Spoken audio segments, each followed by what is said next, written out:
Congressman Collins is serving in his first term, and I had the privilege of visiting him in his offices in D.C. fairly shortly after he occupied them. They were nice and clean and fresh, and they changed the linens and everything, you know.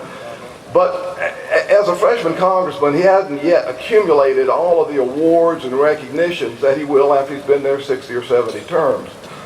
So I wanted to make sure that Brenau was well represented when he has visitors from outside of the state who'd like to understand and know something about his hometown. So today, Doug, if you would come up.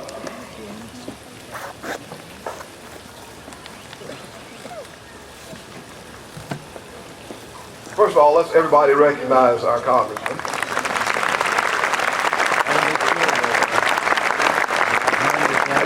This is an aerial shot of Brenau University. You go right over your desk. Okay. Thank you so much. Well, we welcome everyone who's here. And we hope you have a wonderful day. We are already anticipating such. And it's nice that you're part of the Brenau family. We'll always be here for you. Good morning. I like that. Y'all are ready, aren't you? And I know this journey has not been easy. For many years ago, I was in your shoes. And I have experienced it, and I know how happy, how grand, and how satisfying it is when the challenge and the journey is finished.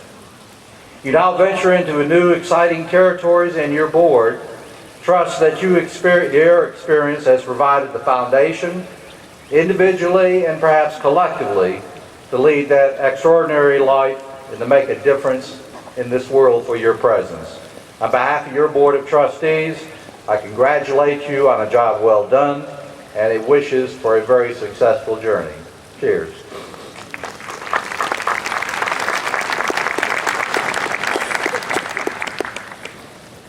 I would like to recognize and congratulate the faculty who received awards at Brenau University in 2005, and I am honored to introduce your commencement speaker. I'll provide you with a brief synopsis, a snapshot of Dr. Schrader's biography, but with a few embellishments, as any published biography, and particularly Dr. Schrader's, does not provide sufficient justice nor insight into Dr. Schrader as a man, and Dr. Schrader as a leader.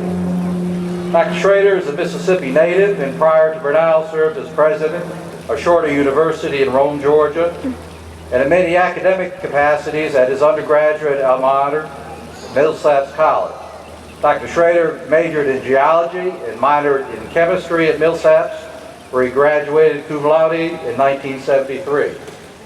In 1975, he was Chancellor's Honor Graduate at the University of Tennessee in Knoxville, where he earned his Master's of Science in Geology and Chemistry.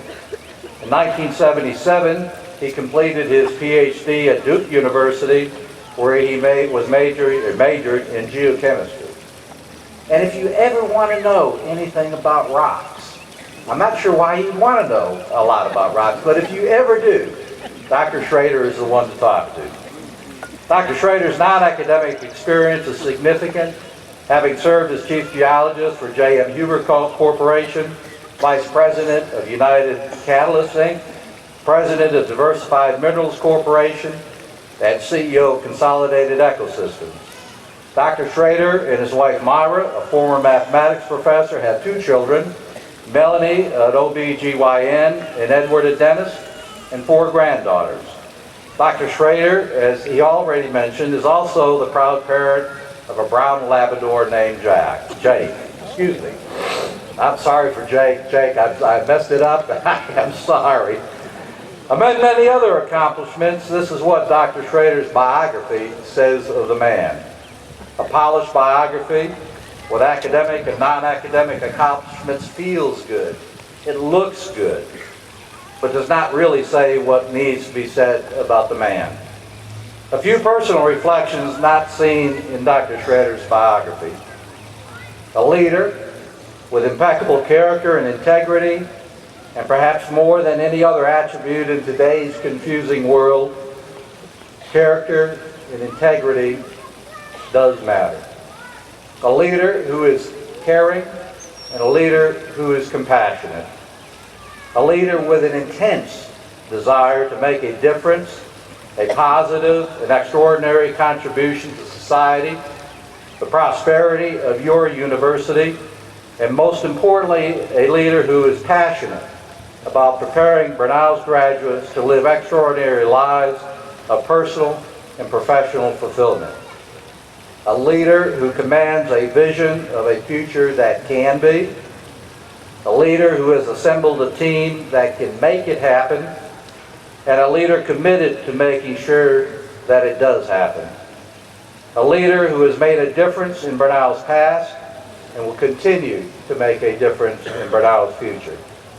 I am proud and fortunate to consider Dr. Schrader my friend. This university, this world, and our graduates, both past and present, are all better off for his presence.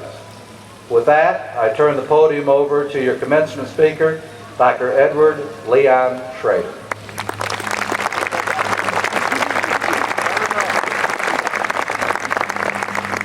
Jake really won't mind. He answers to any J word. Well, it's a beautiful day. Great time to be with you.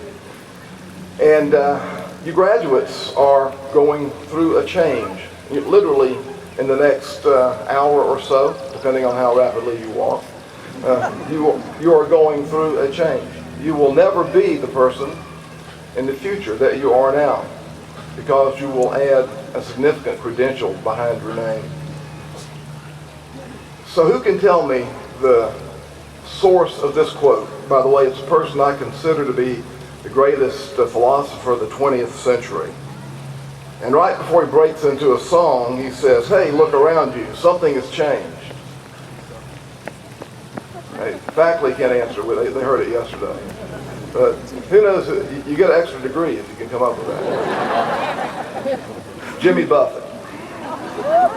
And he wrote that song that follows in response to the first year of the recession. So it's quite a song. This is my 10th commencement as Brenau's president. And during my service here, Brenau and the world have changed.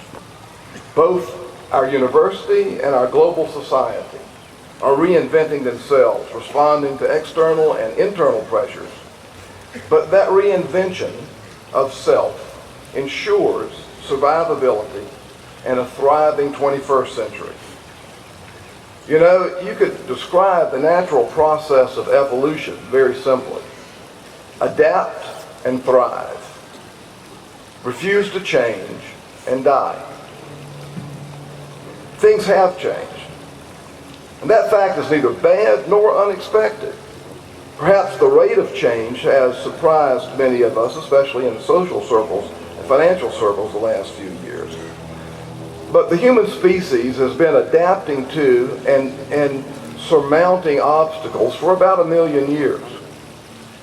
We either develop a mechanism for besting an obstacle, defeating it, or we develop a mechanism for detouring around it. Now, the most basic instinct, I think, is survival. And humans have demonstrated the ability to survive intellectually. Probably the best example of this adaptability is the thriving of the humans after the last ice age, which was only a couple 100,000 years ago. Now, for geologists, that's a very short period of time. But these people who came out of the ice age came out, as quoted in many scripture, stronger by having lived through turbulent and tumultuous times. They were more equipped to meet a hostile world because they had bested a hostile world during the ice age. Now, geologists, so you'll know this, geologists have proven there have been many ice ages, and as we call them, glacial periods, in the Earth's prehistory. Now, there have been just as many interglacial periods, or warm climate cycles as there have been ice ages. So yes, let there be no doubt about it, climate change is both real and scientifically documented. Climate change is not a political position or a theological belief, it's just a natural fact. But it is an obstacle to the continued existence of humankind as we believe that we have achieved a certain quality of life and should continue at that level. Our current human task is to determine what, if anything, we can do about it. And alternately, if we cannot modify it, then how we adapt our lives and our future to accommodate it. The pace of our response might be slow. Sometimes it takes humans a bit of a time to realize there is an obstacle. But when we do realize, we respond. And I have total confidence that humans will respond to warming climate and we will prevail. Now the task for society is to determine what are practical and possible responses.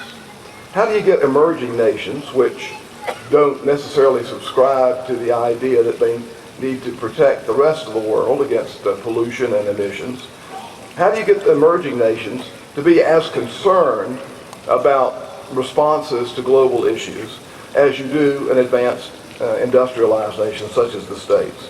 It's not an easy question. But the ever-revolving cycle of warming and cooling climates is a perfect example of nature's unstoppable process of change. And you see it all over this globe in natural systems. But let's look at social change. Let's look at society. Of course, the major obstacle society has had to either detour around or attempt to defeat in the last few years has been this very long economic downturn. Many in America have lost their employment, they've lost financial security, and they are losing confidence and optimism. To me, the investment and loss of confidence and optimism is crucial, because we have to address America's feeling of positive self-image in order to go forward. Now this is something the higher education world has to respond to. This is an intellectual challenge. The world is not the same. The world has a different set of priorities, and we in higher education have to respond to that. Education is the single best investment you'll ever make in your life. And it will change your life. But not only yours, but the nation's life. If we invest in our children, and they in turn invest in themselves as they go to college, the nation is fundamentally better. And of course you can buy a car for the same thing that you may have paid for your college education. The car depreciates in 5 years to nothing. Your college education is with you forever. I agree.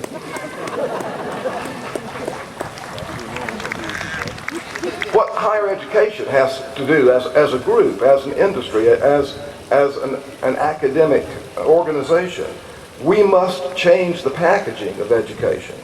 In the new reality of post-recession America, universities must preserve the beauty and the value of the liberal arts. We believe in passing on the knowledge and culture and beauty that has been experienced by humans throughout our history. The liberal arts must persist. But they must be coupled with effective professional career paths. We have to prepare students to live good, rich lives, but also financially and professionally rewarding lives at the same time.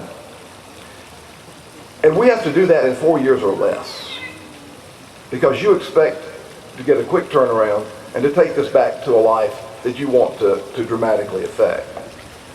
Now, I submit to you that Brenau University is on the leading edge of this revolution. Our renewed mission statement hits right at the heart of creating extraordinary lives, as Mr. Miller said. And our purpose is that you, as graduates, will experience personal and professional success based on your time with us. Brenau's taken on many new looks in its curriculum. We're utilizing wireless communications and a myriad of technology-based learning tools to enhance learning. We're offering new career-oriented programs with liberal arts basis, but aiming you and preparing you for professional destinations. And all the while, during these tough times, Brenau has increased our financial stability so that we will be here for you in years to come. We're ahead of the curve in responding to a changing world.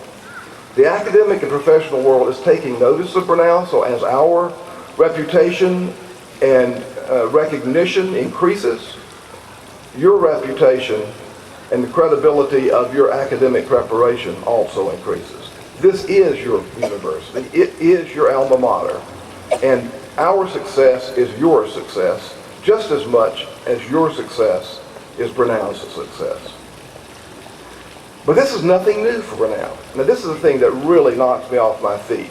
The founding parents of this institution, male and female, saw way beyond what was happening in 1878. H.J. Pierce, around 1915, wrote this section of the Brenau Creed. It's a little-known document. It's not the ideal, but it's the creed. And he said, "We believe that education is a vital process, not a standardized recipe. It's not a mold for making men and women. A college which does not change its methods to meet changing needs of its students is more like a cemetery for the interment of youthful ambition, rather than a school for the preparation for embarkation into life." And that was 100 years ago. A startling realization when higher education really in those days was very staid and difficult to approach and not thought of by many to be available to all. Now in the last 10 years, or let's say 10 years ago, if you had picked up a U.S. News and World Report or a Money magazine and looked at the top 100 jobs, you would see that list of top 100 jobs is dramatically different than it is today. No one would have suspected this because no one could have predicted the recession. But because of our economic distress, there's been a refocusing of America's priorities. 10 years ago, 3 of the top jobs, the top 10, were college professor, real estate appraiser, and personal financial advisor. Those 3 jobs aren't in the top 50 any longer. What's replaced them are family nurse practitioners, nurse educators,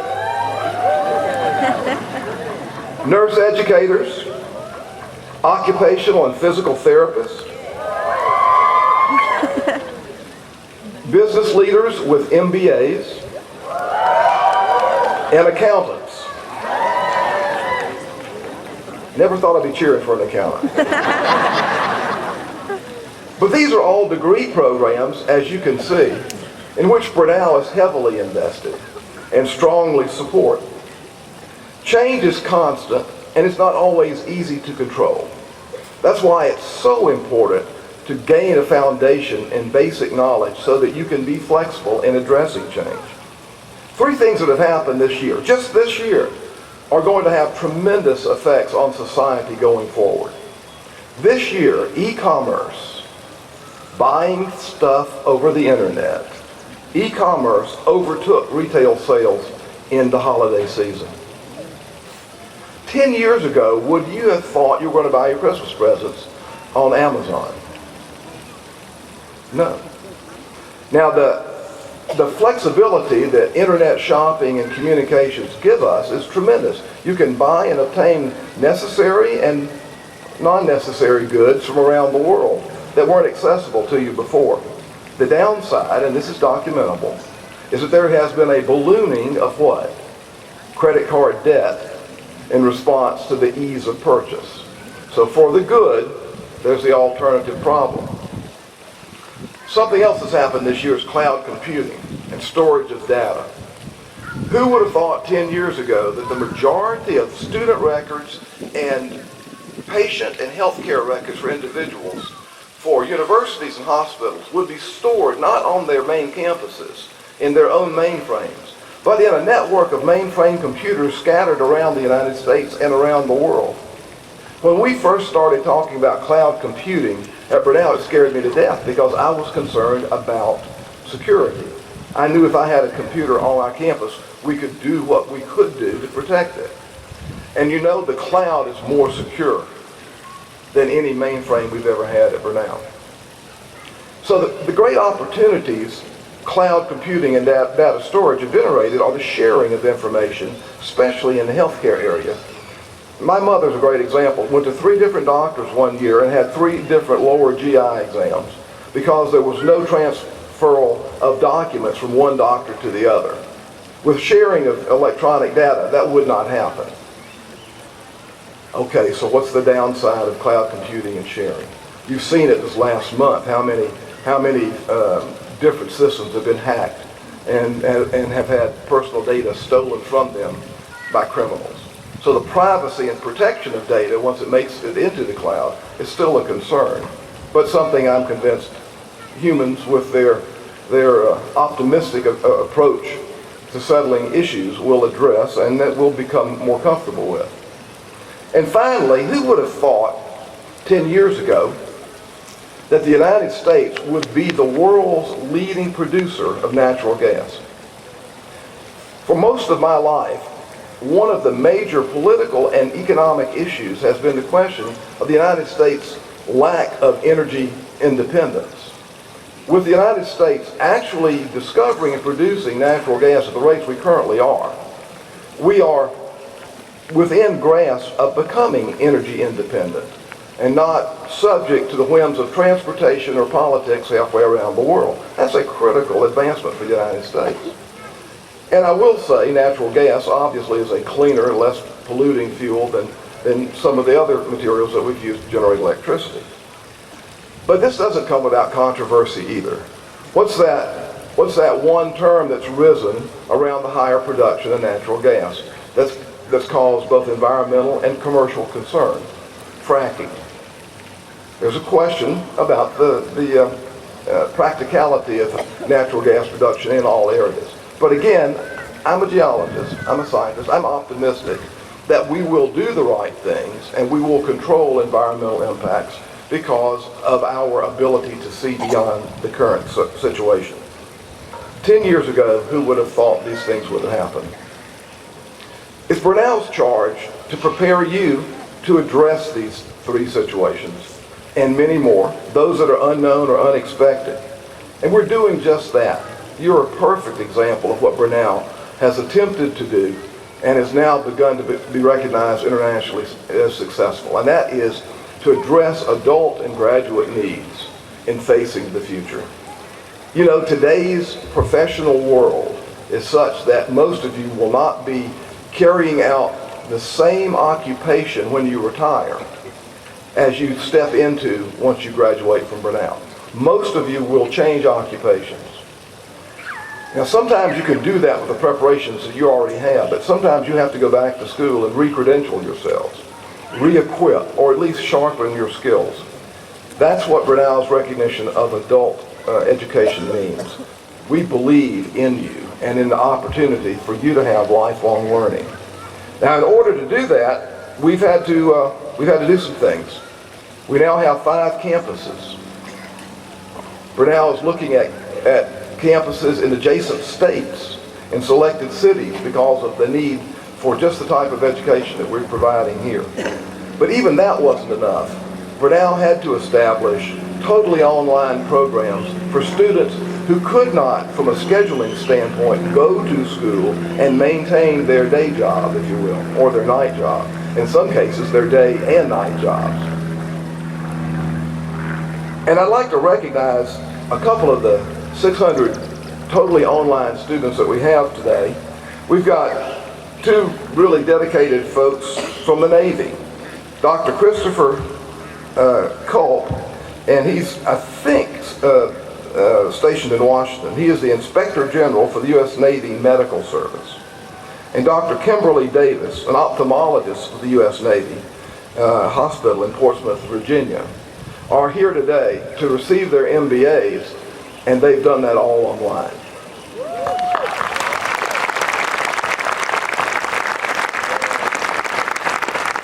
Brenau's had a good and long history with the Navy. We do teach on the Kings Bay Naval Base, and I was recently privileged to hand a diploma to our 2000th alum from the Kings Bay base. So we've worked with the Navy for a long time, and we know the difficulties of achieving a degree while you're in service to the country, so we really appreciate that.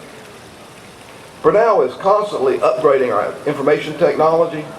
I am, in some regards, sorry that you're graduating. I'm happy that you're graduating, but I am sorry that you're graduating because over the last year, we have just begun our information technology and hardware updates.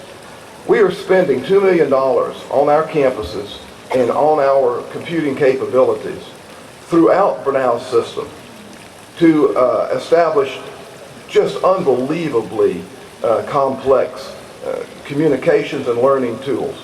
If you are around Brenau in the next few years, come back and see what we're doing. We're putting in software and hardware that will make synchronous classrooms literally all across the globe so that we can have students in China and India and Gainesville and Kings Bay all attending the same class on the same screen. And that'll be in effect in the next year. It's amazing, you know, how much the world has been changed by information technology, but how much information technology is continuing to change. Everybody here knows the internet's dead, right? The internet is on its way out, just as dial-up was dead 10 years ago and didn't know it. Laptops and PCs, they're going to go the way of dial telephones and landlines. Tablets may last a little longer. And the reason for that is you hold in the palm of your hand, literally, the next generation in learning tools, and that's your personal mobile device. Using cellular access, education can be where you want it to be. You can take your Brenau experience with your mobile tablet or your smartphone anywhere you want to be and attend your class. And who knows what happens next. But Brenau will be there, and we'll be engaging in that technology. You know, in a little while, you'll just tell Siri what you want to know. She'll find it for you, and if she can't deliver it on the screen, it'll be at your front door the next day. Well, it doesn't take much imagination or understanding to see that the mothers and fathers that founded Brenau were progressive and embraced change 135 years ago. Just look at the Brenau ideal. No, look at the Brenau ideal, page 3. Page 3. At the end of the 19th century, after a very costly and brutal civil war, and at the beginning of the 20th century, when so many challenges and positive revolutionary events would happen, one of our founding fathers, H.J. Pierce, conceived of and inscribed the ideal. Now, I don't want to read the whole thing, but I want to point out some just amazingly accurate and far-seeing ideas that pertain to you and me and to our university today. To find satisfaction in being rather than seeming. Maybe a little poetic language. But Dr. Pierce was saying, finding satisfaction, maybe in Kenny Chesney's words, being who you are. Being who you are and being proud of it. In doing rather than dreaming. In being a proactive person who accomplishes the job but doesn't think about it.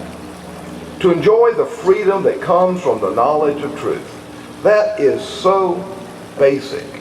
And if you can take anything out of the foundation of this ideal with you, that I would take. The freedom that truth gives you in discussions with someone with whom you disagree, or in exploring the answer to a personal or professional problem. If you base your inquiry on honest effort and put forth honest effort, you are free. You may be wrong, you may make a wrong conclusion, but you are free from guilt, and you are free from intentional error. Truth is beauty, and beauty truth. That's all on this earth, all you know and all you need to know. It's not exactly right, but it's close. And I think maybe the next most important thing in the ideal is essentially the last idea. Being serenely confident of the limitless reaches of human achievement. Going back to that point I made earlier about the lack of optimism. Pierce knew it 110 years ago that you have to, as humankind, recognize the positive possibilities in front of you. If you don't recognize the good that you can do, you're not likely to do it. Graduates, change is constant. In fact, it is the only element of your life and my life that we can all count on. But don't worry, you're equipped. You can handle this. As a matter of fact, you can direct that change to the good of all peoples. That's what your institution wants you to do. We're here because you are going to go out and change the world. I always say, if there was one person in that graduating class that really changes the world, then anything we've ever done was worth it to get them out there. But the truth is, there's more than one person in this graduating class who's going to change the world. So the faculty and staff have done with you what they can do, and it's now your turn. You leave Brenau cloaked with optimism, cloaked with inspiration, and equipped with knowledge, and very soon a diploma. It's your turn to take this foundation and couple it with your enthusiasm and change the world for good. It's for that reason we have been here for 135 years. We have been here for 135 years to see you graduate. And we are so proud of you. I know you can change the world. I know you will change the world. I have faith. Congratulations. Godspeed.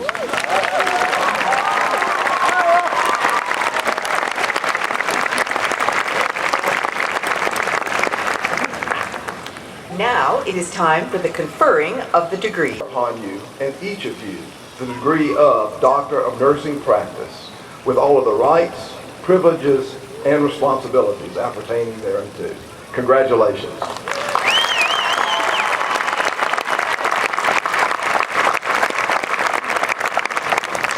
Will the candidate